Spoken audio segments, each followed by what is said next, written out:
अस्सलाम वालेकुम, मैं हूं अदील अकरम। ये हमारा कंप्लीट एसईओ कोर्स है। हम इसे टाइम टू टाइम अपडेट करते रहते हैं ताकि इसकी जो रेलेवेंसी है वो बनी रहे और आउटडेटेड चीज़ों पर आपका टाइम ज़ाया ना हो। सो आप इस कोर्स को कंप्लीट देखें। इससे ना सिर्फ आपकी स्किल जो है वो बहुत अच्छी हो जाएगी बल्कि आप इससे कमाना भी शुरू कर देंगे। नेक्स्ट आते हैं गूगल एल्गोरिदम से। मैं थोड़ा सा इसे स्पीड अप करने लगा हूँ। इसका अभी फिलहाल स्क्रीनशॉट ले लें। इन्हें डिटेल के अंदर आप लोगों ने रीड करना है। कोई एक चीज की हिस्ट्री का पता हो, एक चीज के एल्गोरिदम का कंप्लीटली नॉलेज हो कि वो क्या एल्गोरिदम था, क्या चीज था, फिर आपको उसके अगेंस्ट टास्क परफॉर्म करना बहुत इजी हो जाता है, उस एल्गोरिदम को समझना इजी हो जाता है और आप उसके मुताबिक चलना सीख लेते हो। सो आपको इनका नॉलेज लाजमी तौर पर होना चाहिए। मैं थोड़ा सा डिटेल इनकी आपको बता रहा हूँ। फर्स्ट जो इसका एल्गोरिदम था वो था पेज रैंक। 1998 के अंदर ये आया था। ये किस चीज को देख रहा था? ये लिंक की क्वालिटी को और इम्पोर्टेंस ऑफ वेब पेजेस के लिंक की क्वालिटी। एक नंबर एक, लिंक्स कितने लिंक्स आ रहे हैं। जैसे मैंने एग्जांपल दी थी हमजा वाली, 100 लिंक्स आ रहे हैं। देन लिंक की क्वालिटी, अली वाली एग्जांपल के, इस ये जो 100 या ये जो 60 लिंक्स अली को आए हैं, ये कितने, इनकी क्वालिटी कैसी है। ये मैट्रिक पास वाले तो नहीं है ना, मास्टर डिग्री है ही भी या नहीं है इनके पास। तो ये चीजों को कितना समझते हैं। सो लिंक की क्वालिटी और इसके अगेंस्ट ये वेब, जो भी उस वो पेज होता था उसकी इंपॉर्टेंस को कंसिडर करता था कि ये पेज ज्यादा बेटर है, ज्यादा इंपॉर्टेंट है, या फिर ये वाला पेज ज्यादा इंपॉर्टेंट है। ये 98 में ये हुआ। फिर क्या आगे कैसे चला? लोगों ने बैकलिंक्स को परचेज और सेल करना शुरू कर दिया और बहुत ज्यादा करना शुरू कर दिया। लोगों ने जब ये चीज देखी कि यार जब 100 लिंक्स आते हैं या 60 अच्छे लिंक्स आते हैं तो मेरा जो पेज है वो ऊपर आ जाता है। अब मैंने अगर सपोज आईफोन बेचने थे, क्या करता हूँ मैं, आईफोन बेचने हैं, अब मैंने जाकर मार्केट से 1000 लिंक्स बाय किए। 1000 लिंक्स मुझे सपोज मिले 1 लाख रुपए के अंदर। मैंने कहा यार ये जो 1000 लिंक्स मिले हैं 1 लाख में, ये अच्छे वाली क्वालिटी में अच्छे नहीं है। आप मुझे अच्छी डोमेन अथॉरिटी वाले और मेरी नीश के अकॉर्डिंग, जो कि एप्पल की बात कर रहे हो, एप्पल फोन का रिव्यू कर रहे हो, इस किस्म की जो वेबसाइट्स हैं या वेब पेजेस हैं, वहां से मुझे लिंक चाहिए। तो उन्होंने कहा यार 1 लाख की जगह 2 लाख ले लें, वो 2 लाख का होगा। वो कहते हैं ठीक है जी, 2 लाख में 1000 लिंक परचेज कर लिए हैं। अब क्या हुआ, मार्केट में जब मैं आकर किसी ने भी बाय एप्पल इन लाहौर लिखा, मेरा जो पेज था वो सबसे ऊपर आ गया और मुझे डेली बेसिस पर मेरे 10 से 20 फोन बिकना शुरू हो गए हैं। ये मेरे लिए बहुत प्रॉफिटेबल हो गया काम। इन लोगों को इस चीज का आइडिया, तो उन्होंने ये काम करना शुरू कर दिया, लिंक को परचेज करना शुरू कर दिया। गूगल को इस चीज का आइडिया हुआ कि यार ये जो पेज है ये बहुत ही लो क्वालिटी पेज है और इसकी जो चीजें लगी हुई हैं वो बिल्कुल भी अच्छी नहीं लगी हुई है। लोग अगर इसके ऊपर आते हैं तो लोग मोस्टली लोग बाउंस बैक करते हैं, लोग इससे परचेज नहीं कर रहे हैं। जब उन्होंने ये सारी चीजें देखी कि लेकिन फिर भी ये पेज नंबर फर्स्ट पर आ रहा है और यहाँ पर एप्पल का अपना जो पेज है वो नंबर 2 पर आ गया। जब गूगल ने ऐसी चीजों को देखा तो वो एक नया अपना एल्गोरिदम में जो अपडेट थी वो लेकर आए। वो अपडेट क्या थी? वो पांडा कब आई? 2011 के अंदर। उसने ये जो लो क्वालिटी पेज थे, जिन्होंने इस तरह से बैकलिंक्स किए या कोई भी वो चीज की, उन्होंने पेज की क्वालिटी जो है ना उसे भी कंसिडर करना शुरू कर दिया। उन्होंने देखा कि यार ये लो क्वालिटी पेज है, कंटेंट जो है वो बहुत ज्यादा थिन कंटेंट है, या फिर इसने किसी और के पेज से उठा के डुप्लीकेट लगाया हुआ है। तो ऐसे पेज को डी रैंक कर दिया। जब ये वाले पेज को डी रैंक हो गए, ये सारी चीजें चली गई। अब ये पेज आया क्यों था सबसे पहले सामने? किस वजह से आया था जी? स्पैमी बैकलिंक्स की वजह से।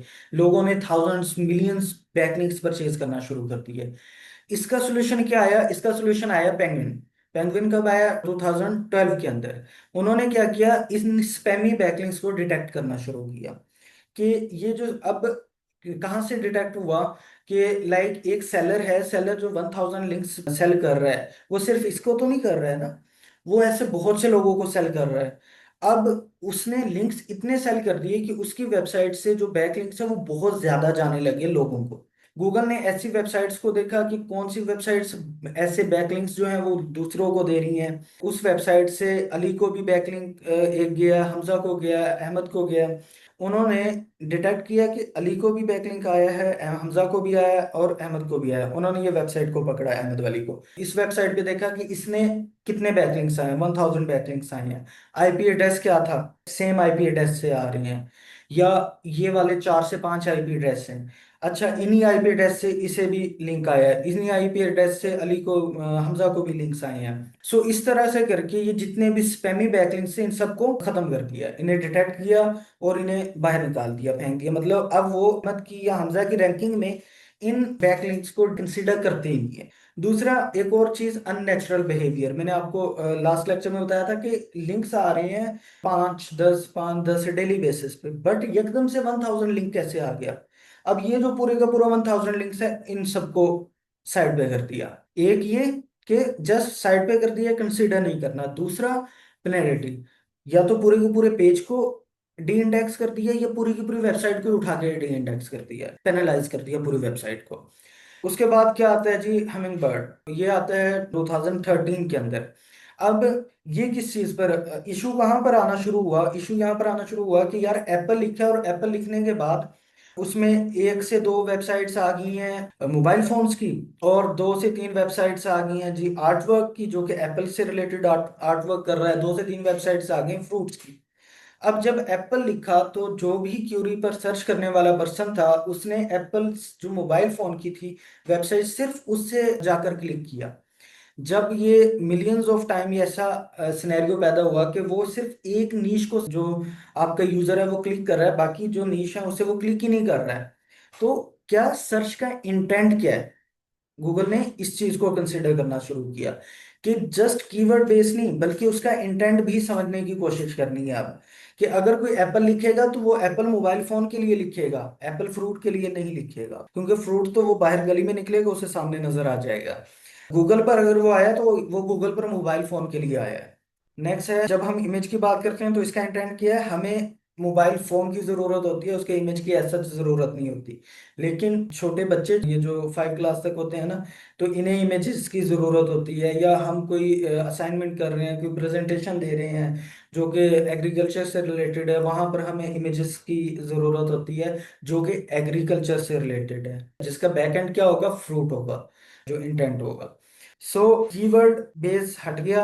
जहां पर ये कीवर्ड स्पैम आता था या मोस्टली कीवर्ड्स चीजें आती थी, इन्हें हटाकर उन्होंने इंटेंट को कंसिडर करना शुरू कर दिया। एलएसआई भी यही चीज है।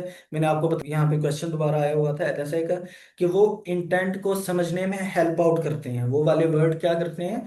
इंटेंट को समझने में हेल्प आउट करते हैं। तो अगर एप्पल के साथ फ्रूट का जिक्र आ गया उस सेंटेंस में, फर्स्ट या लास्ट में, उस पैराग्राफ में, तो इट मींस इसका पूरा इंटेंट एग्रीकल्चर सेक्टर में चला गया, फ्रूट के सेक्टर में चला गया। अगर उसमें फोन का, मोबाइल का जिक्र आया, मोबाइल या फोन का वर्ड, ये भी एलएसआई है एप्पल का। आईफोन एलएसआई है एप्पल का, आईओएस एलएसआई है एप्पल का। Okay. Just a quick info, अगर आप हमारी सर्विसेज हासिल करना चाहते हैं या हमारे एसईओ मास्टरमाइंड कोर्स का हिस्सा बनना चाहते हैं तो नीचे दिए गए नंबर्स पर रब्ता करें। नेक्स्ट हमारे पास था रैंक ब्रेन। अब रैंक ब्रेन ने क्या आया? अब जब हम इंटेंट की तरफ आगे और इंटेंट को समझना शुरू हो गए, तो ये चीज़ बहुत ज़्यादा डिफिकल्ट थी। कुछ चीज़ों में तो वो जल्दी पिक कर लेता था, बट कुछ चीज़ों में पिक करना बहुत मुश्किल था। इतना बड़ा जो ये डेटा है, इसके लिहाज से अपने एल्गोरिदम को ट्रेन करना बहुत मुश्किल हो। तो उसके लिए क्या चीज़ है? रैंक ब्रेन आया, जो कि एआई मॉडल था गूगल का अपना, जो वो यूज कर रहा था बैकएंड में। और खुद से वो मशीन लर्निंग थी उसकी, और खुद से अपनी चीजों को, क्यूरीज को लर्न कर रहा था लोगों के बिहेवियर पर। लाइक वही एप्पल वाली एग्जांपल, कि लोग एप्पल लिखते हैं तो किस चीज को ज्यादा क्लिक कर रहे हैं, तो उसी चीज से रिलेवेंट फिर वो रिजल्ट्स दिखाना शुरू हुआ। उसके बाद आता है बर्ड। बर्ड क्या है जी? ये बाई डायरेक्शनल है। बाई डायरेक्शनल क्या? लोग आहिस्ता आहिस्ता अपनी चीज़ों को, लाइक उन्हें गूगल की यूज़ करने का पता चला, गूगल की यूज़र्स बढ़ना शुरू हुए। तो पहले जो यूज़ हम, लाइक जो पुराने यूज़र है ना, वो कीवर्ड बेस सर्च किया करते थे। मतलब इन्होंने कभी भी, मैं अभी भी मोस्टली ये कर रहा होता हूँ, कभी भी मैंने क्वेश्चन पूरा नहीं लिखा गूगल के ऊपर, मैं कीवर्ड्स लिख रहा होता हूँ। अच्छा, जब नए लोग आए के ऊपर और उन्होंने क्या किया, उन्होंने पूरे के पूरे सेंटेंस लिखना शुरू कर दिए, जैसे हम चैट जीपीटी से क्वेश्चन आंसर कर रहे होते हैं। अब इस चीज को समझने के लिए क्या चीज आई 2018 के अंदर? बर्ड, जो कि बाई डायरेक्शनल था, जो कॉम्प्लेक्स क्यूरीज हैं। मतलब गूगल को अगर आप 3 वर्ड 4 वर्ड दोगे, वो उस क्यूरी को समझ लेगा। 2 वर्ड दोगे, क्यूरी को समझ लेगा। जब पूरा सेंटेंस दोगे, अब उसका जो इंटेंट है वो समझना मुश्किल हो जाएगा। इसलिए गूगल ने क्या किया, ये मॉड्यूल लेकर आया जो कि बाई डायरेक्शन से रीड करता था। पूरे के पूरे क्वेश्चन को पहले लेफ्ट टू राइट और then right to left read करना, ताकि उसकी जो अंडरस्टैंडिंग है वो बेटर वे से हो सके। अभी अगर हमने ये वाली क्यूरी लिखी थी बाय एप्पल इन लाहौर, अब जब इसे वो लेफ्ट टू राइट करेगा, बाय बाय के वर्ड से क्या वो खरीदना चाह रहा है, इट मीन्स उसे प्रोडक्ट दिखाना है मोस्टली। अगेन एप्पल, एप्पल खरीदना चाह रहा है। अब फर्स्ट वर्ड जो है इसकी अहमियत ज्यादा है, सेकंड वर्ड की अहमियत कम है, थर्ड की उससे कम, फोर्थ की उससे कम, ये बाय नेचुरल ये चीज होना शुरू हो जाती है। गूगल का जब ये वर्ड सिस्टम आया तो अब उसने जब इसे राइट टू लेफ्ट रीड किया तो उसने वर्ड क्या देखा, लाहौर। अब उसे इस चीज की ज्यादा बेटर अंडरस्टैंडिंग होगी, ये जो पर्सन है ये सिर्फ लाहौर के अंदर सर्च करना चाह रहा है। क्यूरी की बेटर अंडरस्टैंडिंग के लिए ये वाला जो था एल्गोरिदम में चेंज बर्ड आया। नेक्स्ट है आपके पास लास्ट जो मैं आपको बता रहा हूँ, हेल्पफुल कंटेंट अपडेट, ये आया था प्रोटोटाइप जैसे ही हमारे पास एआई आया, चैट जीपीटी आया, तो लोगों ने, जो पर्सन पहले वेबसाइट पे मंथली 30 ब्लॉग्स लिख रहा था, उसने 30 की जगह 300 ब्लॉग्स लिखना शुरू कर दिए, और कंटेंट की मतलब भरमार हो गई है मार्केट के अंदर। जब ये चीज सिनेरियो गूगल ने देखा तो गूगल 22 के अंदर हेल्पफुल कंटेंट अपडेट को लेकर आया। उसने क्या किया, जो ह्यूमन फ्रेंडली और यूजफुल कंटेंट था उसे प्रायोरिटाइज करना शुरू कर दिया। जो एआई कंटेंट था, एआई जनरेटेड कंटेंट था, उसे थोड़ा सा लो वैल्यू देना शुरू कर दी। और अब ऑलमोस्ट ये होता है कि हमारा जो एआई कंटेंट सिर्फ उसी वक्त रैंक करता है जब हमारा जो कंपटीशन है वो बहुत ज्यादा कम हो, या हम एआई को बड़े अच्छे से और बाकी जो इसमें ह्यूमन टच जो है वो हम दें, और जो कंटेंट है उसे एक्चुअल में यूजफुल बनाएं। दूसरी चीज ये है, एआई से याद आ गया, एआई कंटेंट का मतलब ये नहीं है कि हमने एआई कंटेंट नहीं लिखना, हम मोस्टली एआई ही कंटेंट लिखेंगे और एआई से ही लिखवाएंगे। इसकी एग्जांपल इस तरह से है कि सपोज अगर एक डॉक्टर है या एक डाइटिशियन है, और वो कोई भी अपना कंटेंट लिखता है, वो मैक्सिमम जो ऐसे लिख सकता है ना, वो 1000 वर्ड्स मैक्सिमम इतना लिख सकता है सुकून से अच्छे से बैठकर। और वो 1000 वर्ड का जो ऐसे लिखेगा, अगर मैं वही ऐसे उसी टॉपिक के ऊपर एक प्रॉम्प्ट देता हूँ जो कि एआई से मैं लिखवाता हूँ, वो एआई का लिखा हुआ ऐसे उस इंडिविजुअल्स के लिखे हुए ऐसे से 100 टाइम्स ज्यादा बेस्ट होगा। ये कंफर्म सिनेरियो है। एआई एक पूरे का पूरा सुपर कंप्यूटर है जो कि हम हमारे नॉलेज, और उसके पास बैक एंड पे जो उसका डेटाबेस है वो बहुत ज्यादा वास्ट होता है, जो हम कभी भी मैच नहीं कर पाते। हम एआई से कंटेंट लिखवाएंगे, लेकिन उसे यूजफुल कैसे बनाना है, अपनी साइट पर कैसे लगाना है, ये आगे हम उसे डिस्कस कर लेंगे इंशाल्लाह। लास्ट पे आगे हैं हम बिंग एंड याहू का जो एल्गोरिदम है।